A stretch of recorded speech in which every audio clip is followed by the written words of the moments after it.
Welcome to 12 Ounce Sports Radio and The Burn with Mitch Show. Here's your host, Mitch Bernstein. Good afternoon. Good afternoon, everybody. This is your host, Mitch Bernstein, live from Kansas City, Missouri, and the Negro Leagues Baseball Museum on 12 Ounce Sports. How is everybody doing today? I am privileged to be able to be here right now. Extremely excited that I have the opportunity to be here and take in this historic museum in downtown Kansas City. Just had some what they tell you should have for lunch. Barbecue here in Kansas City. It was really good, but I heard from my buddy Ethan Bryan, who unfortunately couldn't make it today to have a catch, that wasn't even on where I went, wasn't on the top 10 list of his barbecue places, but I would rank it one for me because it was awesome. So we're here at the museum, hoping to get the president, Bob Kendrick, here in a little bit. I am hoping that he is going to be here and talk about what we're doing, what he's doing, and the future plans at this museum. Hoping to have Sam Allen. I talked to Sam, a former Negro League player, that he would be calling in this afternoon to talk about his experiences in the Negro Leagues as a player. At 2:35 my time, 3:35 Eastern time, Greg Kreindler, the amazing artist who drew a bunch of Negro League portraits as an exhibit here, will be calling in. I know that he will definitely be calling in, and we're going to talk to him a little bit about his portraits and what he thinks about this museum. I am actually sitting right now what's called the Field of Legends.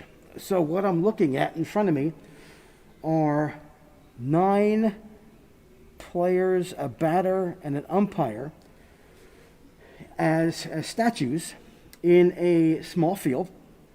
And each of the players in the positions are obviously what you would think are some of the best players that ever played the game, Negro Leagues or not. There's also an umpire sitting behind the catcher, and I'm excited to tell you that I'm looking at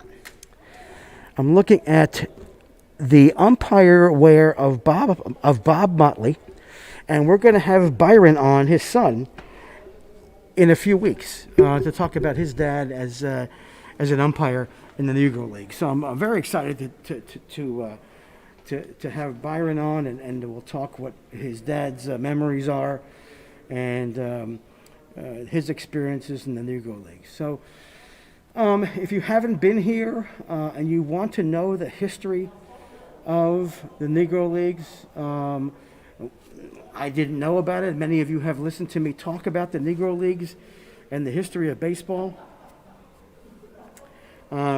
It's a big part of American history. And it's amazing what artifacts there are here. And you really don't get the true feel of what the Negro Leagues is about by reading it. But you get more of a feel for what it's like when you're here. Also, just wanted to let you know, if I sound a little muffled and weird, it's because I am wearing my mask. So if it does sound a little bit off, muffled, as I said, we are required to wear masks in the museum. There's a 2 o'clock crew of folks coming into the museum. We may get a couple of those folks in at some point to find out what their experiences are like, what they think about the museum. So that'll be fun. And we also will have a giveaway. My social media manager, my daughter Kelsey, thank you very much again for doing what you're doing. She's going to post a picture of one of these statues that are sitting in the Field of Legends here.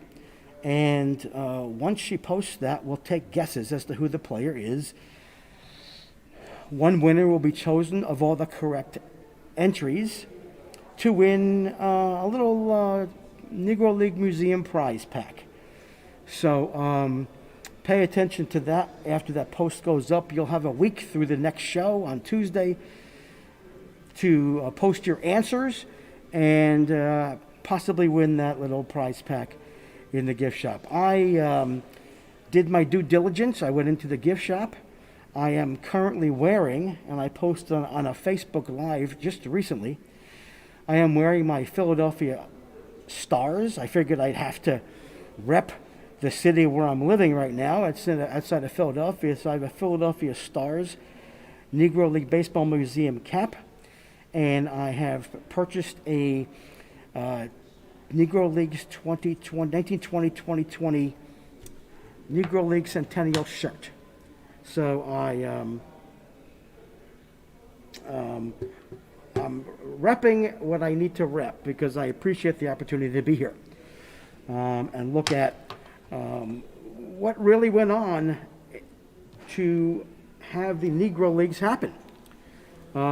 So it's very exciting. Again, if you have not had the opportunity to at least read about the Negro Leagues, I posted a picture of the Paseo YMCA, which is just down the block. And that is where it all started. Rube Foster was not only a player and a manager and an administrator, he also was the one who started the actual league. Is this somebody that I know in front of me, standing right in front of me? Finally get to meet this man. We will keep distant. Bob Kendrick just walked in, friends. The Negro League Baseball Museum president. Hi, Bob. How are you? I'm doing well, sir. How are you? Come on over here. We got the microphone here. It's a pleasure to meet you finally. Well, it's my pleasure, and it's great to welcome you to Kansas City and to the Negro Leagues Baseball Museum. I just told the folks listening that I asked Ethan Bryan, who couldn't make it, where I should eat, or I asked actually somebody here, one of your staff. I said, where can I go? I really want to get some barbecue. I mean, in Kansas City, I got to go. Where do you think I ended up down the block? Did you go to Arthur Bryan? I went to Arthur Bryan. And I got to tell you, I took a picture. My daughter Kelsey, my social media manager, is listening, and I took a picture, and she says, jealous. I had the open face a pork sandwich, and it was just amazing. Just amazing. It's an institution. It is. I saw the picture. Arthur Bryan's is, I believe, the oldest Kansas City barbecue establishment, and then Gates Barbecue would be next. Okay. Those are both homegrown, original Kansas City barbecue. No, they're more than restaurants; they're institutions. Yes, Yeah. yes. I saw the pictures on the wall, folks. If you go into the restaurant, you see pictures of presidents, Harrison Ford, Sally Field. Yeah, and it's not a schlocky place that people haven't been to. I mean, this is a very important place to go. So I was so glad. Of course, I walked there. Okay, short walk. It's a short walk. Yeah, And then the torrential downpour came. I said, why the heck didn't I drive my car? So some very nice Kansas City kids, guys, were there. I pleaded with them. I begged them. I said, guys, do me a favor. If there's any way you can get me a ride up to the museum without me getting so wet, I'd appreciate it. So they did, which was nice. That's very nice. It was nice. You It was got very nice, nice. very nice people here in Kansas. Very nice. It was so super nice. So, Bob, I did my tour. I didn't quite finish because there was so much to take in. Ethan asked me, what are my favorite things so far? And I told him what I love seeing, because it gives, for me, I need visuals. Yes. So the articles of incorporation Yes. really struck me that really happened, that went down with those signatures on that, Yes. on those documents. And then as I'm looking across the way of these Field of Legends, Yes. Yes. those baseballs, Well, the baseballs, the Getty Lee baseballs. just Yeah. absolutely amazing to me. Yeah. Well, you know, this field is almost surreal. You know, and I tell people all the time, I'm biased. but I think it's one of the most amazing displays in any museum anywhere in the world. Mm-hmm. And then the Geddy Lee baseballs that you are referencing, and for those of you who might not know the name Geddy Lee is the lead singer and bass guitarist for the legendary Hall of Fame rock group Rush, Oh, Canadian rock group Rush. And Geddy Lee is a huge baseball fan. okay. You can still see him at Toronto Blue Jay games when, during normal circumstances when they're playing at Right, home. right. He would be behind home plate keeping score. Well, unbeknownst to us, he's a huge sports memorabilia collector. Okay. And so Rush was playing a concert here in Kansas City several years ago. And Geddy had a good friend who lived here, he's since passed away, who says, I'm going to take you to the Negro Leagues Baseball Museum. Well, like most who come to the museum, he fell in love with the museum. Mm-hmm. And after leaving, that collection of single-signed Negro League player autographed baseballs come up in an auction. He decided that he would bid on them with the intent of donating them back to the Negro Leagues Baseball Museum. He wins the bid. His office calls and says, Geddy has a few baseballs he'd like to donate. Would you all like to have them? So naturally we say yes, but we're thinking 3 or 4 that he might have picked up somewhere. Right. Turned out, folks, to be 200. He has since donated an additional lot of 200, now giving the Negro Leagues Museum one of the largest collection of single-signed Negro League player autographed baseballs anywhere in the world. In the world, yeah. And it's all due to the benevolence of one Geddy Lee, a white Canadian rocker. And it just goes to show that this story has no boundaries. It doesn't. It has no limitations. It touches virtually everyone who experiences it. Mm-hmm. And I can tell you, in those cases, Mm-hmm. you've got Hall of Famers. Yes. You've got guys who were cup of coffee guys in the Negro Leagues. Right. But they're all very important to us because 99.9% of the names on display in those cases, they're gone. They're dead. Right. They're We not around. couldn't get their signatures if we wanted them. Right. And then you have novelty names like that of the great country western singer, Charlie Pride. Charlie Pride, yeah. A lot of people did not know that Charlie Pride played in the Negro Leagues. Charlie Pride was a good pitcher in the Negro Leagues who made it into the New York Yankees organization Yes. before he hurt his arm. It was after he hurt his arm that he fell back on a pioneering country western music career some 72 million albums sold later. Yeah, we should all have a fallback career like Just a Charlie little, yeah. Pride. Right. That would be nice. Yes, it would. But Yes, that, it yeah, would. and then these are the kind of stories that, unless you really take a huge interest in, you're not going to find. The other thing that I haven't heard, I didn't really know about until I walked around the museum was, and not that it was and I'm not necessarily talking about the clowns, but the entertainers. Yes. The Lena Horns, Lena Horns and Joe the Lewis threw out the ball. Callaways and Yes. Lionel Hamptons. Yes. Well, Lionel Hampton was a devout Kansas City Monarch fan. Okay. He loved the Monarchs, so much so that my friend, the late great Buck O'Neill, would put Hampton in a Monarch uniform, and he'd sit on the bench Is that right? and serve as an honorary coach. That's nice. And like you mentioned, there's images of Lena Horne throwing out the first pitch Yes. at an All-Star game. Yeah. Cab Calloway had his own semi-pro black baseball team. Oh, he did. Okay. Yes, so did Louis Armstrong. Did Louis too? Yes. Yeah, Louis Armstrong had a team that he called the Armstrong Secret Nine, based out of New Orleans, as they would say. And so I tell people all the time that all the jazz musicians Yes. want to be baseball players. All the baseball players One. wanted Be to be jazz jazz musician. musicians. There you have it. So they, it was wonderful that they Yeah. could come to Kansas City and get the best of both worlds, Right. jazz and baseball. And of course, where you are today, historic 18th and Vine in Kansas City, is one of the most renowned street cross sections anywhere in the world because of jazz. Yes. Yeah. Oh, yeah. A It's cultural crossroads. yeah, folks. So yes, when you come to here, I mean, when you buy a ticket to the museum, they also say you get the ticket to the Jazz Museum. On the sidewalk are kind of like the Hall of Fame, Hollywood Walk of Fame, are very famous jazz Jazz musician musicians. names. Yes. Hollywood Walk of Fame, Kansas City Walk of Fame jazz musicians. So Yeah. very, very cool to see those names. Before I lost my question, but before I do that, I had to go in. So I told folks before I came on, I said I had to go, I needed to find I had to represent Philadelphia. So I found it, Yes, yes. and I had to buy the shirt to support Well, the I Centennial. appreciate it, So I'm absolutely. good. And we're going to do a giveaway. I took pictures of every one of the players Yes. here. And 1 and 2 do not have the names. I didn't put the names on them. I didn't take the pictures of the nameplates. Yes.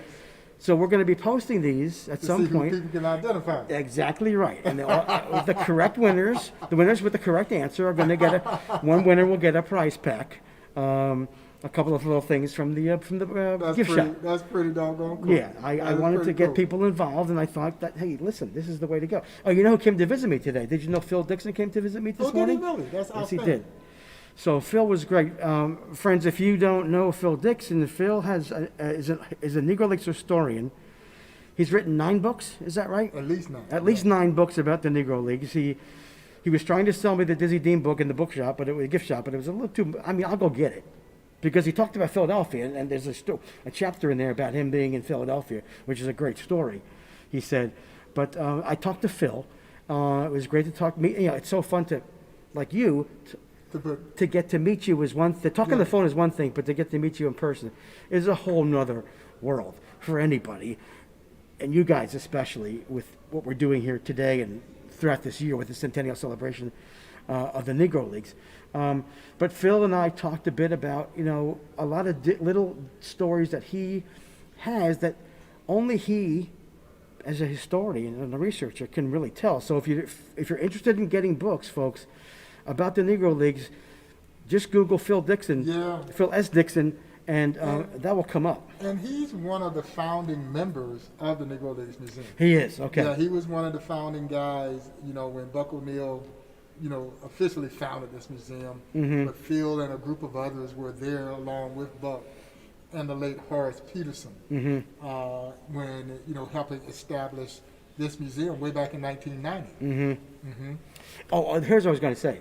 So I drove up, and knowing the story of the start of the Negro Leagues, what letters did I see right in front of me?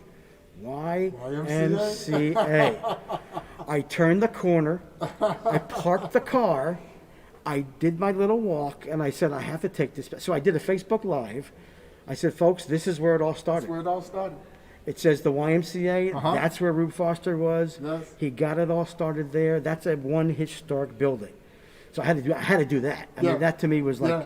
No, golden. and for people who sometimes wonder why a Negro Leagues museum is in Kansas City, it's for that reason. Kansas Mm-hmm. Yes. City is the birthplace Yes. of the Negro Leagues. That meeting took place in that very building that you were standing in front of on February 13th, 1920. So, I mean, you're standing on hallowed ground. Yes. Where Rube Foster led that group of 8 independent black baseball team owners into Kansas City. They met there, and that's where they established the Negro National League, the first successful organized black baseball league. And so we actually own that building. Oh, you do own it. Uh-huh. Okay. And that's going to become the future Buck Buck O'Neill O'Neill Learning Center. Education and Research Center. Right, right. Absolutely. Right. I don't know if you got a chance to walk around and see that magnificent 40-foot mural of Buck that's on the south side of the building. So No, it's on I- the other side. I'll do that when I finish the show. Yes. I knew there was a mural, but I Yes, haven't seen it. Okay. It's breathtaking. Okay, I got to go Yeah. see it then. Mhm. All right, after we're done with my show, I'll definitely go and do that. What future plans do you have for the museum? Yeah, well, that's one of Okay. to expand our operations into that building. That building is a National Historic Landmark, Okay. and it had been boarded up and shut down since the 1970s. Okay. And sad to say, it was an eyesore in the community. It was harboring illicit activity. Okay. Vagrants were sadly living in that building.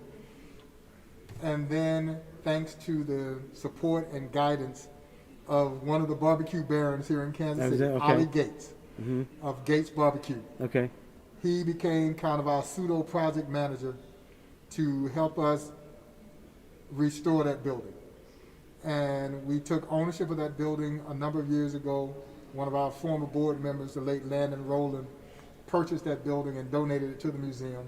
And then we started the process of cleaning that historic landmark up, Okay. with the notion that we would expand our operations to create the Buck O'Neill Education and Research Center, and essentially go full circle right back to the very building that gave birth to the story that we're now charged with preserving. Right. Yeah, Right. so it's Yeah. exciting. It's exciting. The community is excited about it. Okay, Because we obviously. cleaned that building up. Yes. Yeah, like I said, it was the only eyesore on the Paseo, Okay. which is a magnificent boulevard. Yes. And so we cleaned that building up. We've gutted the interior, and we're starting the interior design phase now. You are good. Okay. Yes. So what's timeline for this? You We know. hope by next year. Really? Yeah, we hope by Buck's birthday, which would have been his 110th Wow. birthday, that that building is functioning again. Wow. So the purpose of the building is to bring kids to do after school thing, And activities, basically baseball. to expand upon what we're doing here. Okay. So now we want to create a facility that, number one, it'll have increased office space. Mm-hmm.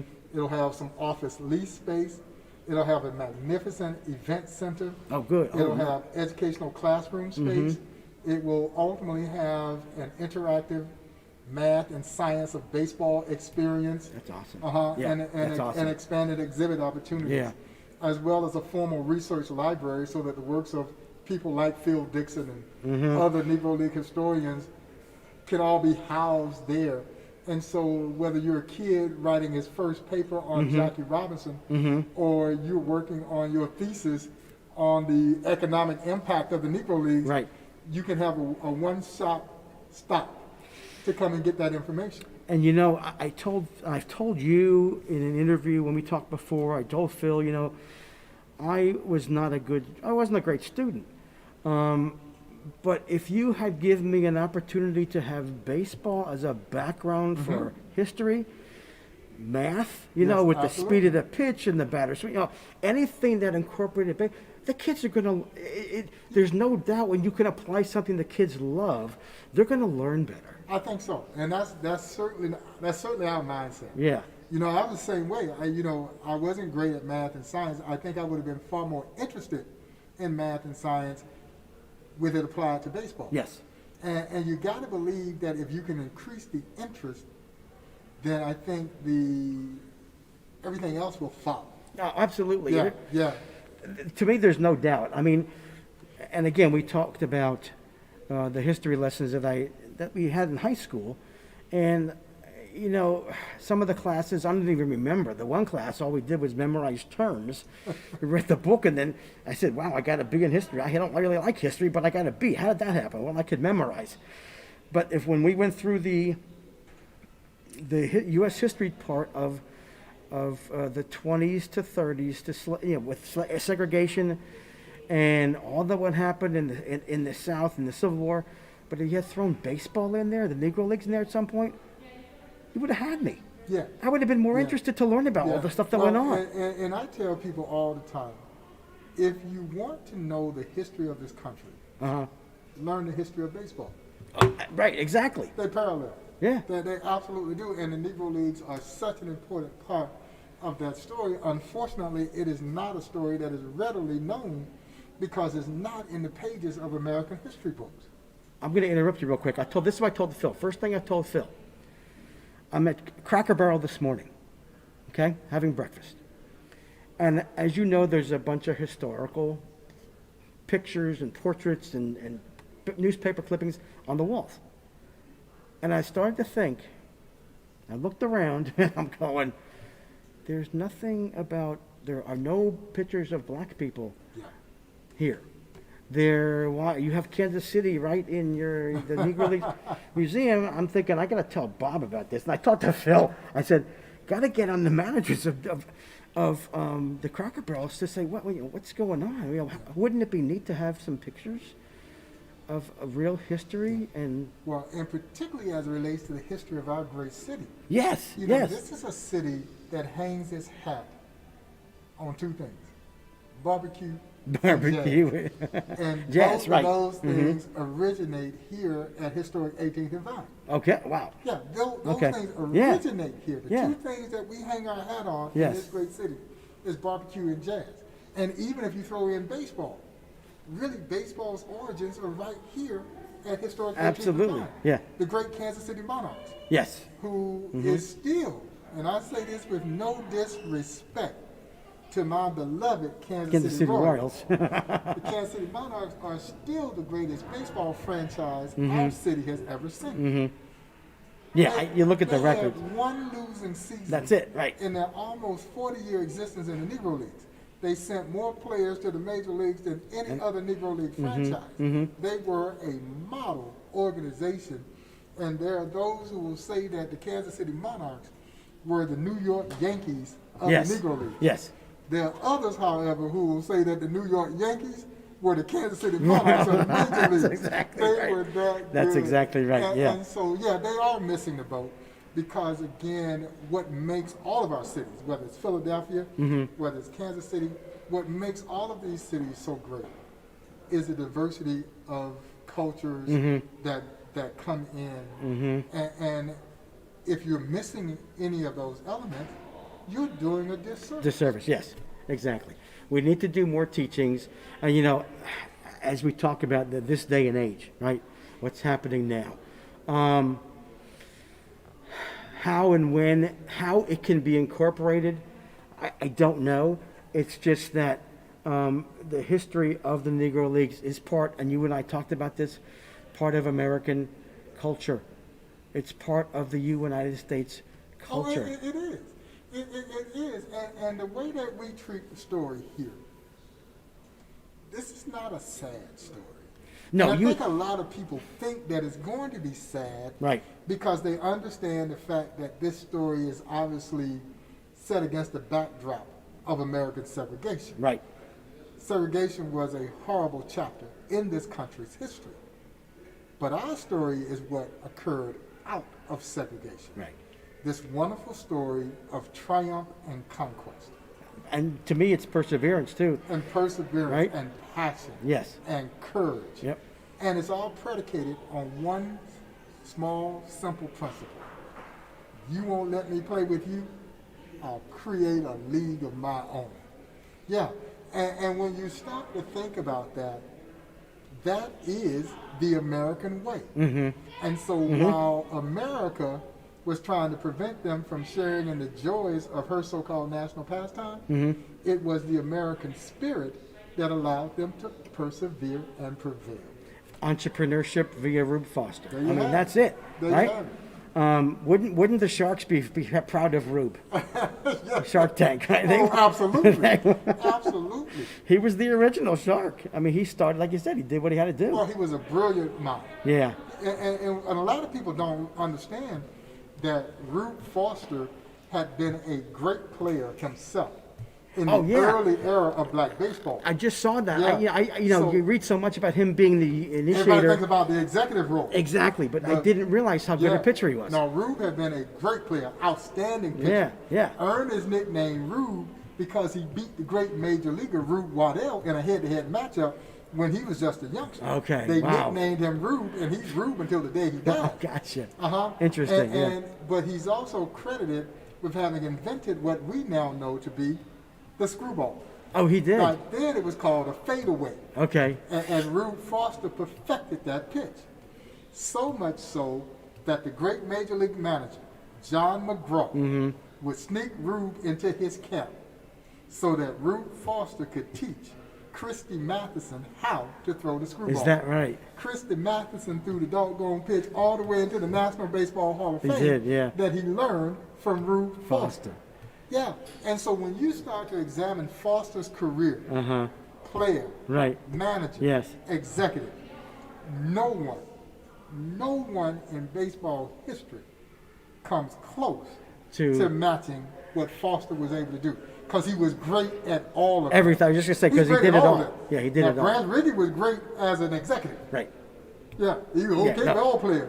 Yeah, he was okay not ball great. player. Yeah, but not great. Rube Foster was great at every facet of this game. I know. And it's nobody great. really knows Nobody knew. his story. Yeah. So I'm glad again, part of what folks, if you come here, like I said, I knew Rube from reading and from looking at articles on different sites. I knew he was the administrator, if you will, of the Negro Leagues.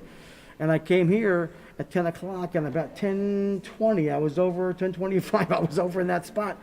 And I read, and I looked, I said, gosh, I didn't know he was a pitcher. Son of a gun, and a good one. Yes. Unbelievable. Yes. Just unbelievable. And he, as a tactician, Yeah, as a manager, yeah. no comparison. He knew, huh? He knew what to No do. comparison. He knew how to he put was, with those Rube players, Foster, huh? Rube Foster in the 1900s was known to fine his ball players as much as $5 if they were tagged out standing up. You were supposed to slide. You needed to slide, Yes, sir. right? He would draw a circle down the first base line and a circle down the third base line.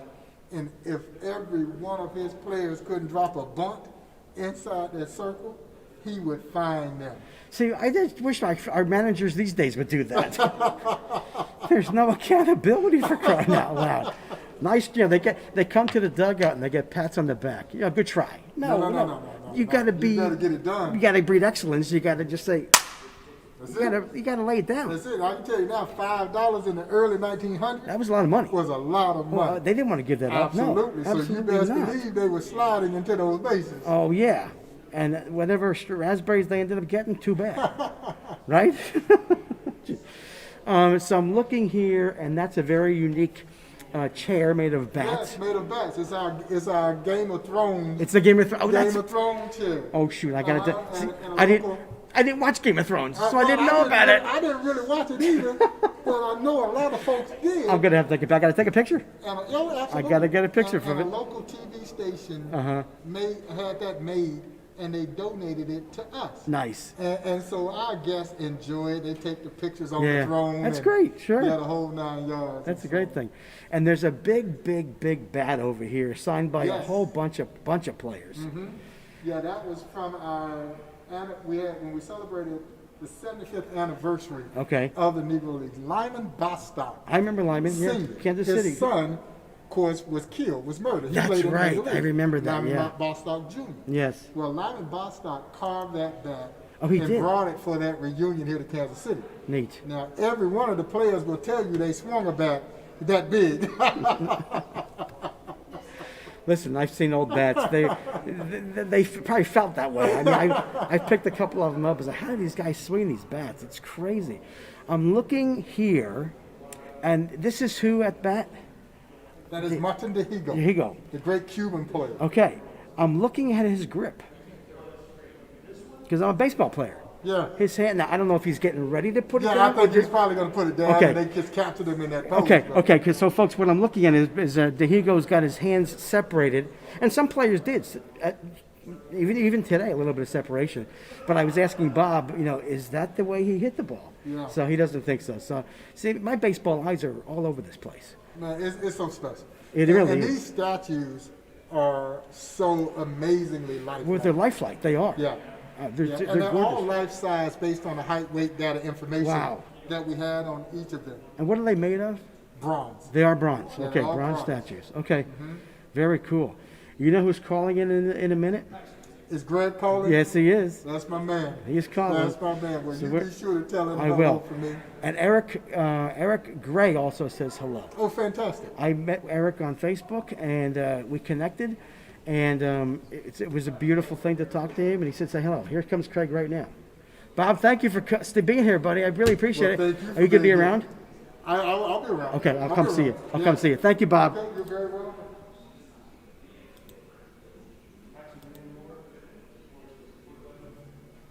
Is this Mr. Kreindler? Can you hear me? Craig, are you there? Yes, can you hear me? Yeah, I got you, Craig. How are you? I'm good. How you doing? I'm doing fine. I just finished up talking with Bob. He came to talk to me for a little bit, which was great. And I'm here sitting in the Field of Legends. And folks, if you are unaware of Greg's accomplishments, he is, among other things, a fantastic artist. Unfortunately, I missed by a week Craig's exhibit that he had a centennial celebration of portraits of the Negro League players. And you will be happy to know, my friend, that I did buy that because it was you, and it's so good. So I had to get that. I knew I was going to get it when I came, and I did get it. So I bought those. So that's pretty cool. Thank you. I appreciate that. Not a problem. Actually, I'm going to go. I'm going to open them as we speak because I want to take a look at this. Look at these because I haven't had a chance to do that yet. So how are you, sir? How's everything going? Not doing too bad. It's pretty hot here in New York.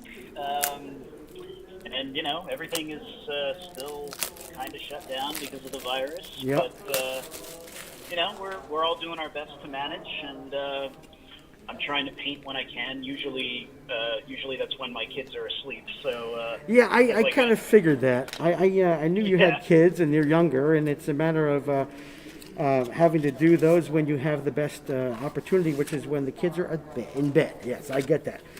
Okay. Yeah. So I think on my good days, if I can get in, 3 hours of painting, then it's a very good day. I think normally I'm probably putting in about 2 hours, but honestly, at this point, anything is better than nothing. So I'll take it. Yeah, I get you for sure. So I know we talked before, and I just wanted to know, you were commissioned to do these, and Yes. I'm looking at these now. These are just truly, again, I am amazed at how the baseball art world has come alive in my head. I keep finding these talented people, you being one of them. And it's just lovely. It's just fantastic art to look at with these different portraits of these players. So you did, how many art did you do, Craig? There are 230 different portraits in the entire collection. The entire collection. And we did, I think previously, but I forget. You got these images from where? Where did you get these images from that allowed you to paint these? Well, for the most part, some of them came from like stock photo houses, kind of like Getty and AP, but the majority came from the collections of the people who kind of specialize in the Negro Leagues memorabilia. There aren't a ton of them out there. Yeah. But the ones who do specialize in that stuff usually have really, really impressive collections. They were very, very generous with sending me scans of pretty much whatever I needed. They were like totally on board, and I definitely could not have done it without them. No, I'm sure. And on average, how long did it take you to do these lovely, awesome paintings? So each painting is it's 5x7. So they're kind of they're relatively on the small side, and I'd say kind of like from start to finish, including kind of like the research and the drawing and then the actual elbow grease of painting. Each one was probably 6 to 8 hours, kind of depending on the complexity of the image. Multiply that by that number? Yeah, it's a lot of work. The project took place over the course of I think 3.5 years or so. Yeah. And I had luckily I had a lot of other kind of commissions that were going on at the same time, so I had to find out how to balance it all. And this one, had a pretty a pretty important deadline. So I had to make sure that I think it was by early January of this year. I had to make sure that everything was done and like out the door. Right, right. And unfortunately, I just missed it. But what kind of paint was it? I'm curious. It's all oil paint. Oil paint. It's all oil paint Okay. on linen that's mounted to boards. Okay, okay. So you would finish all of them at home. You did this at home, and then Yes. how did they transport to here? So what I did was I would, let's say, like over the course of a month or two, I would be, however many I can get done. Usually it's between 12 or 20 each month or so, and I'd have them photographed by my photographer in Brooklyn, and I would mail them out to each month. I'd mail them out to Jay Caldwell, who is the guy who is kind of behind the exhibit, and he. I think it was in late January, he mailed everything, shipped everything to the museum. He shipped all the portraits, he shipped all of the artifacts that he had in his collection. Okay. It was all kind of like a one-shot deal, and then Bob and Ray Doswell at the museum kind of took over and made it into something really special. Yeah, I remember. Listen, it was you had a big opening, I believe, right? And it was just exciting. How proud of you?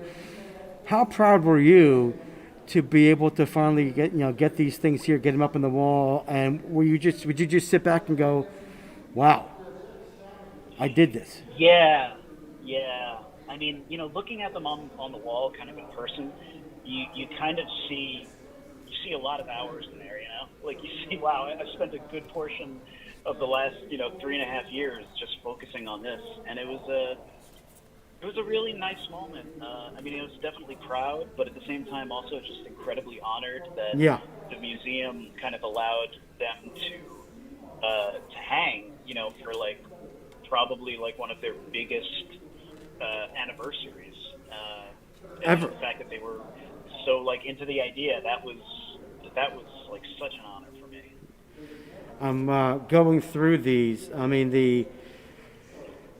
your talent. I mean, just to look at these portraits on a card, they're looking at me and like they're alive.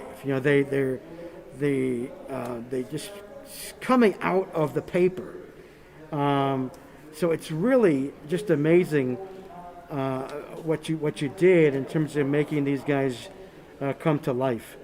Thank you. It's just again, I told you before, I am not an artist in the least, so I truly appreciate what you do and how you do it, and to appreciate this type of entertainment, because Greg, I never did before. I think if I told you I went to the Getty Museum in California a year ago, and I didn't even know what the heck the Getty Museum was. My wife and daughter didn't tell me. Right. And I said, "What are we doing? Where are we going?" "We're going to the Getty Museum." Okay, what is it? "Oh, it's an art museum." And I kind of slumped back in the seat. I was like, "Oh, this is going to be fun." So the architecture is gorgeous. The landscaping is amazing. And I took that in, and then we went inside. And I hung around and walked around with them, and nothing really caught my eye. So I was getting a little tired, and I sat down in an area by a gallery. My wife and daughter go over to the gallery, and my wife comes over, she goes, "Oh, I think you'd like to look at these. These are like originals, and Rembrandt and Picasso's, and they're just really, really amazing." And I looked at her and I said, "I don't think so." I said, "I'm going to go take some pictures outside." And and so one of your fellow artists said to me, "Taking pictures is an art too." I said, "Yeah, I get that, because I do like taking pictures, but the fine art you will, when it came to finding out about baseball art. Oh man, Yeah. there's nothing like it. Yeah, it's an interesting little niche, and I mean, like one of my goals was kind of always to kind of bridge the gap between fine art collectors, art lovers, and sports fans, because there's a rich tradition in sports art, not necessarily the stuff that is done today, but there are a lot of famous artists out there who have done a lot of works that are kind of based in that subject matter, and I think it's nice to show people that you can have art that is considered, like elevated, like fine art that depicts baseball, so I think that gallery show, the show at the museum is one thing, and also, what Topps is doing with the Project 2020 Yes. is also, it's like another leg of that. It's so great to be around now when people seem to be really enjoying baseball art. Yes, it is. And Blake Jameson and F. Dot are two of those artists, and I guess Sif is one of them. I don't know, but you know who else I found most recently? Who? Lauren Taylor. Oh yeah, Lauren. Yeah, she's great. She is very unique in what she does, and it's just one of the pieces of her work that I really loved, that just kind of stands through all of them. Do you remember seeing her Pete Alonso? Oh yeah. And the helmet? Alonso was gorgeous. The helmet, Yeah. the image of the New York skyline in the helmet. I mean, there's nothing out there like that. And that's what's cool, Yeah. what you guys can do. You use your creativity to produce baseball art. Dan Duffy, who lives in Philadelphia, does his word art. And I saw that Right. he was the first one. So for me, he was the first one to show me a different way of art. And I looked at it, you have to look and you go, what the heck is that? Oh my God. This is every out in Roy Halladay's Perfect Game. Holy mackerel. Right. I mean, it's just, and he's got it all with Eagles, and he's even branched out into musicians and things.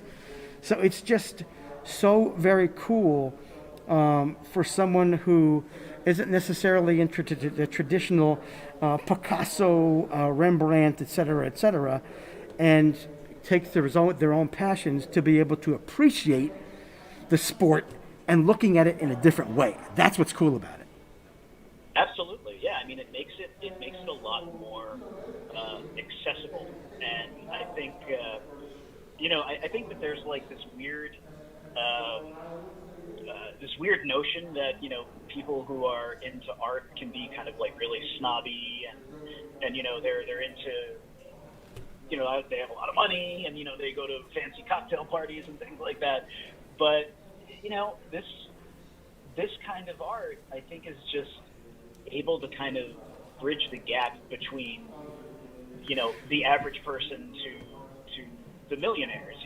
It's dealing with a subject matter that everybody loves. That's something that's just completely universal, or at least universal in the United States and some of the other countries. But Yes, but it brings Yeah. people into the game, into art that wouldn't normally be.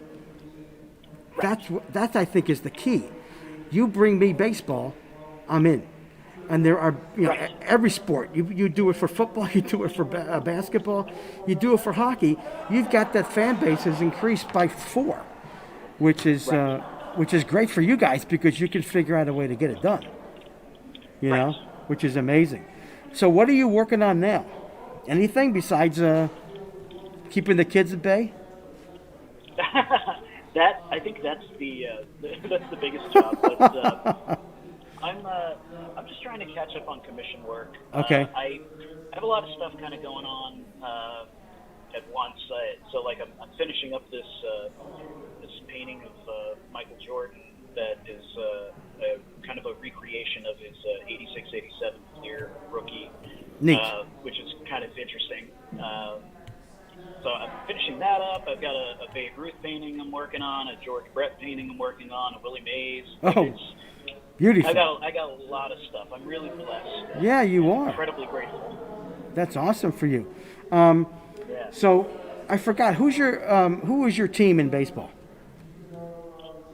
It's the Yankees, but I will happily enjoy watching anybody. Anything. But, So, yeah. what was your reaction, Greg, to the Phillies and Marlins and the Marlins situation specifically? All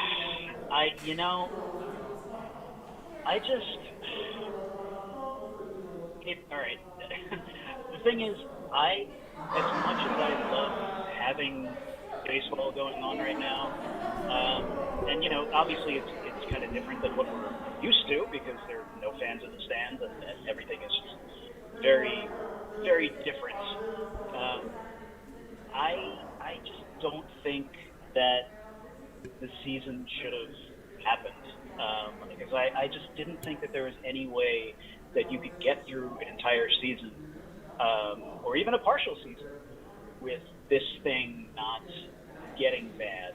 And the Marlins thing is like that's just kind of like what I imagined in a microcosm, and I feel like you need to shut it down. I mean, and that just kind of comes from, like, that's not a political stance on it or anything. I just think for everybody's safety, I just think it would be better to shut it down. As much as I would hate it, but yeah, the world is very, very strange right now. It sure and is. I know baseball's in a unique position in that it's usually able to provide comfort and a distraction and entertainment during strange times like these. But I think this is just something different. Yeah, it's one of those things where you should have shut it down. They thought they were going to be okay, obviously. And now you got, even today, 2 more Marlins players tested positive. But the interesting thing is no Phillies have tested positive, which is a good thing. Right. Do the Marlins, do they get special consideration for bringing up more than their taxi squad because they have half the team that is out with COVID? I mean, I don't know. It's right. Interesting, right? And hopefully, listen, if nobody else has any more positive tests like this, then, and nobody has, we haven't heard of any yet. So it's one team from Florida, and that's the issue. And if Phillies continue not to show any signs, then I'm thinking it should be okay. They might just have to shut the whole team down. That's what I'm thinking. Yeah, I mean, I hope you're right. It's just like everything is so touch and go, and it's like, you had some of the players testing positive, and then a few days later having negative test results. So it's like you don't even have faith in the actual testing of it, and you have fans and reporters and media kind of like asking how it is that these Marlin players transmitted this or whatever, and it just doesn't, to me, it just doesn't feel right. It doesn't feel like it's a good time to play. But I understand that people need the distraction, and obviously a lot of people count on the season happening, like just in terms of bringing money in for their families. So yeah, I mean, I try to look at it from both sides, but if you're just asking me as a fan, I just don't think that they should continue. Yeah, it's one of those things where like probably safer to shut it down. I've got a young man coming. I got a young man coming over here. I want to ask him. You want to come over? I'm doing a radio show right now. Can I ask you some questions about the museum? Sure, come on over here. So tell me a little bit about what your thoughts are in the museum. Have you been here before? No, I have not. It is really fun here. It was a really good time figuring out that the Negro League. So I did not know what that was until I came. So you're learning a lot more. You're learning a lot more about these ball players who are really, really good, yes. Aren't you? Isn't it amazing to see? It really is. Has anything really stuck with you? What you've learned?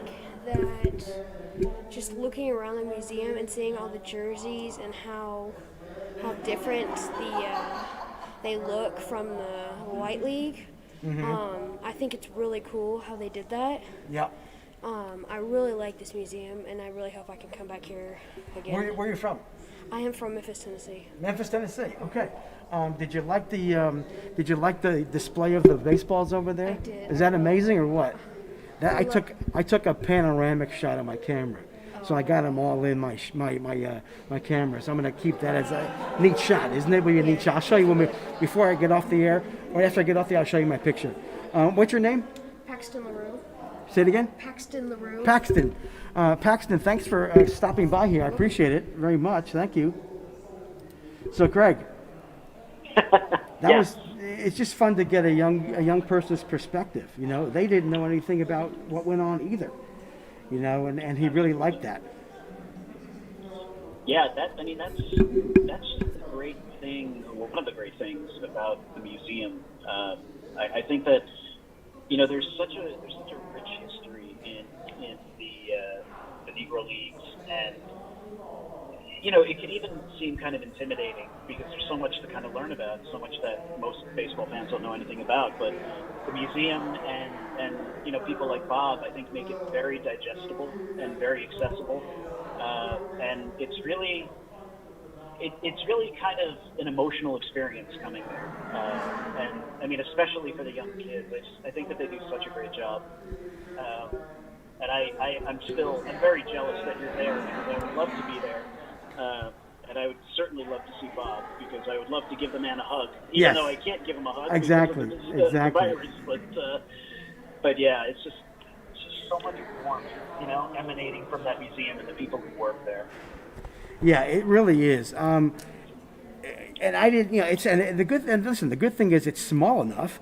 If you want to take the kids in, and it's not huge, but there's a lot of really cool information.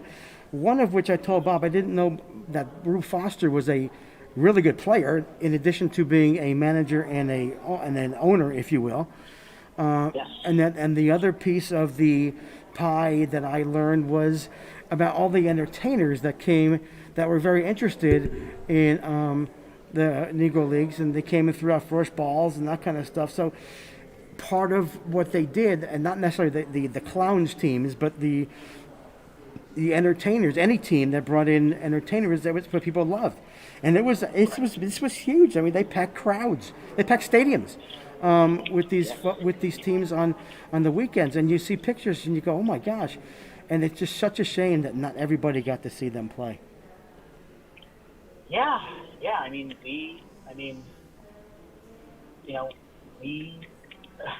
saying that we missed out is an understatement, and. It's sad that that's how things were in this country in terms of, race relations. And I still, personally think that we have a long way to go. But things have gotten a little better.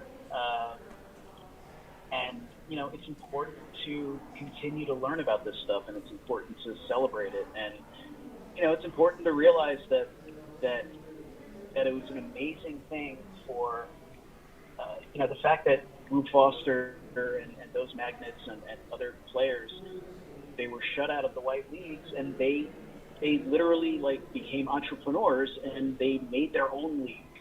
That's amazing. Yes. And it's just that's part of an American story. I mean, unfortunately, so is racism. But it's such a powerful museum in that regard. Yeah, it really is. And then the history, just knowing that Rube Foster started at the Y, and I told Bob when I first saw him, I drove up and there was the Y, and I knew what it was because I had done I'd done my work, had done some research, and it was really cool to see that. That was just really cool. I went and took a picture, and he says it's American history. We don't know enough about it, and that's unfortunate. But with this museum, and with what we're doing now, getting more information out about the African American culture, and how important it is to us today to understand it. It can only help us learn about and be better people, all of us in the world. Bob is coming back over here. I'm going to ask Bob a question right now, and Probably not. so Bob, I'm going to hold on, Craig, for a second. So I have my daughter said you have to ask Bob about this. Your cutout look great, buddy. If you, Craig's laughing. That was awesome. Did you knew that was happening? Well, they actually called and asked if I would be okay with being Okay. cut out, and of course I said I'm just perfectly fine. Absolutely. Being cut out. Now I had hoped to be a centerfold, but if you can't be a centerfold, I guess a cutout is the next best thing. Craig, did you just hear what he said? Craig, he said never mind, I'm not going to, this is a PG rated show. Oh my goodness, he just said that. But that was really cool, yeah. And the man, listen, this guy is one of the best dressers I've ever seen in my life. It's amazing. Yes. It's just so, I said to him on Twitter one day, dapper. And he liked it. He liked it on Twitter, which is really good. And the great thing about Bob is that he will respond to you on Twitter, which is great. I love it. It's very accessible. Yeah, Bob is great. I mean, I obviously everybody knows Bob and everybody loves Bob, and Yes. the fact that he is so happy to talk to people and spread the word, and such a positive force in that museum is such a big reason why it's successful.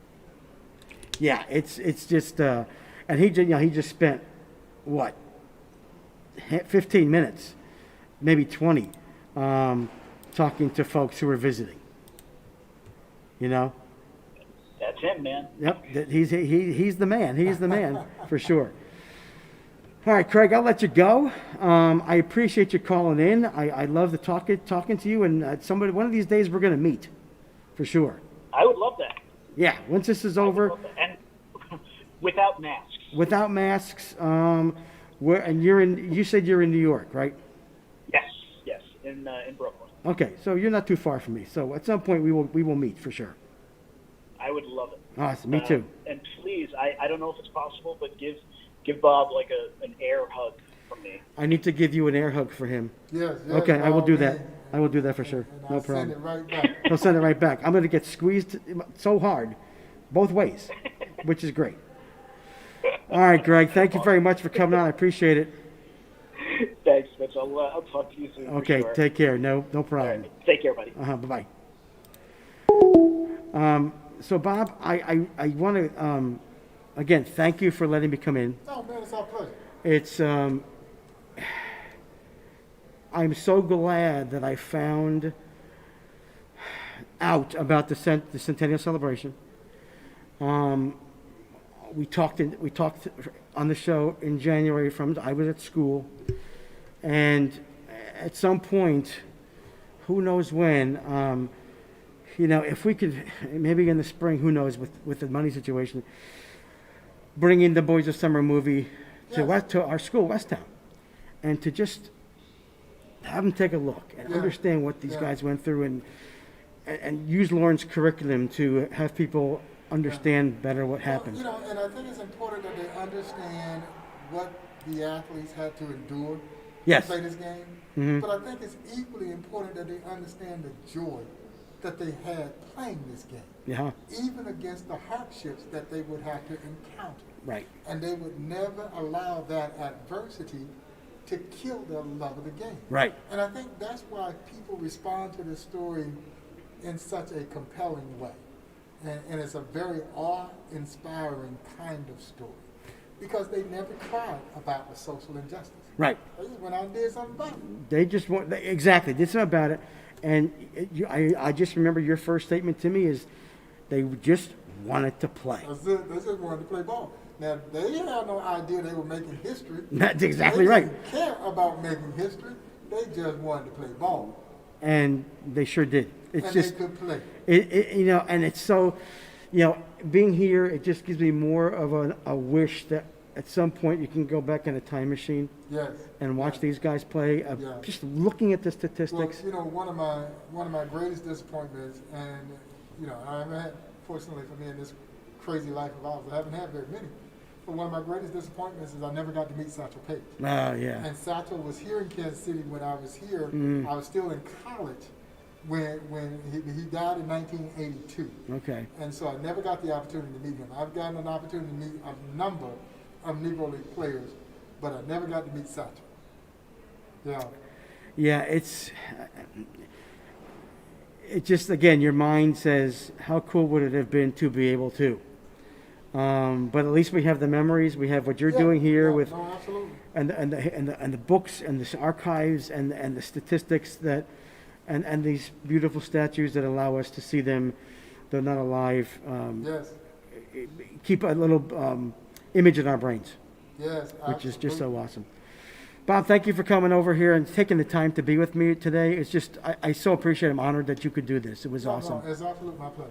I appreciate it very Yeah, much. thank you for being here. I loved it. Yeah. And I'm not leaving yet. Okay. I'm just going to shut down the show and then we'll just do Yeah, some no, more you stuff. hang out. Okay, I'll hang out for a All little right. bit. Okay, All right, sir. Bob, thank you very much. You're welcome. Okay, take care. Well, folks, this has been a phenomenal show, phenomenal visit for me.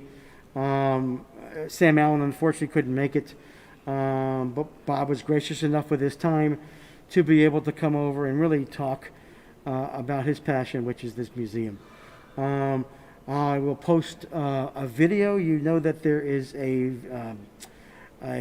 little honoring of the Negro Leagues by tipping your cap.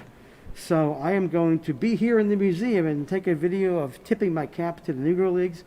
I'll post that. I'll have that posted on the Burn with Mitch, and we appreciate you being here, listening.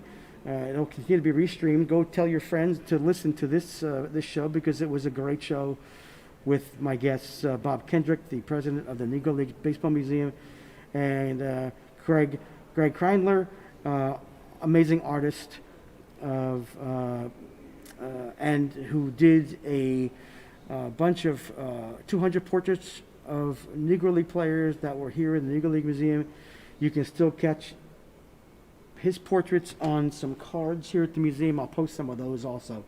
You get a feel for it. You have a chance to get to Kansas City, come out here, not just for the barbecue, but for the history lesson that you get with the Negro Leagues and jazz. We're in jazz country too. I want to thank my social media manager, Kelsey B. Kelsey KB Designs, for getting me through this. I want to thank Ray from the Negro League Museum for getting me set up. Bob Kendrick, our sponsors at 12 Ounce Sports, Jazz Sports, and who am I missing? Oh my gosh, Jazz Sports. Oh my goodness, who else am I missing? Oh well. But you know Jazz Sports, you get to go on there and you get a, and MyBookie, I'm sorry, there you go, MyBookie, MyBookie.ag, and Jazz Sports, MyBookie.ag. You have opportunities to start gambling and wagering, and they got casino games, and give them a listen, give them a check on their website, and listen on Zingo TV. Go on Zingo TV, download the app on your TV or your phone or your iPad and sign up. Use promo code 12OZ. You can listen and watch for free. Lots of things going on 12 Ounce Sports. Thank you to those guys back at the studio for allowing me to do this, my co-workers there.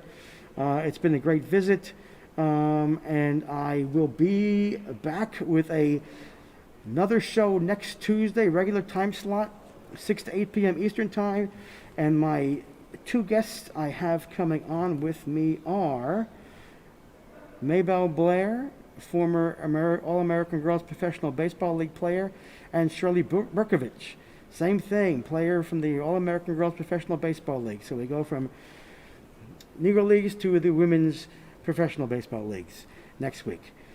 That'll wrap it up from here, folks. Appreciate your time and listening. Have a good week. We'll talk to you next Tuesday. Take care now.